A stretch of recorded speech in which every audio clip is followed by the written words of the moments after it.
আগে আমি এখানে গোটা গরম মশলা, তেজপাতা, শুকনো লঙ্কা আর পেঁয়াজ আর ক্যাপসিকামটা প্রথমে ভেজে নিচ্ছি। তো এর মধ্যে আমি ধনের গুঁড়ো 2 চামচি দিয়ে দিলাম, লঙ্কার গুঁড়ো 2 চামচি দিয়ে দিচ্ছি, যেহেতু চিকেনটাকে ম্যারিনেট আগের থেকে লঙ্কা দিয়ে করে রেখে দিয়েছি।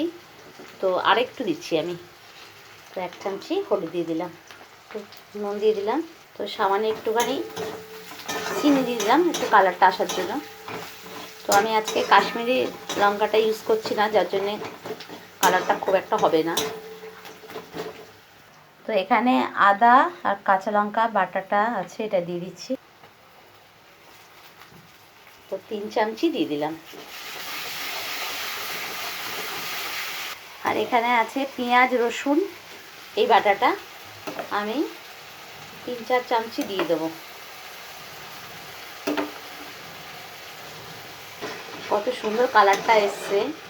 একটুখানি বাটা মশলা দিলে, পেঁয়াজ বাটা দিলে কিন্তু এমনিতেই গ্রেভিটা খুব সুন্দর হয়। এর মধ্যে টমেটো ছিল, পেঁয়াজ ছিল, রসুন ছিল, তার আগে তো আদা আর কাঁচা লঙ্কা পেস্টটা দিয়েছি। তো এখানে কিন্তু তেলটা পুরো ছেড়ে গেছে। এবারে আমি চিকেনটা দিয়ে দেবো। আজকে আমি চিকেনটা কিন্তু এরকম কষানো অল্পটুকু গ্রেভি থাকবে এরকম করব। আজকে কোনো আলু ফালু কিছুই দেবো না, আজকে শুধু চিকেনটাই এভাবে কষানো মতো করবো। অনেকে গরম মশলাটা পরে দেয়, আমি একটুখানি কষানোর সময় কিন্তু গরম মশলাটা দিয়ে দিই।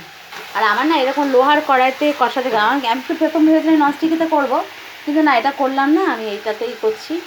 কারণ চিকেনটা না লোহার কড়াইতে বেশি ভালো হয়। তো আমার এটা খুব ভালোভাবে কষে গেছে। তো আমি এখানে মিক্সার জলটা দিয়ে দিচ্ছি। তো আমি জলটা দিয়ে দিলাম, এতটুকুই জল থাকবে।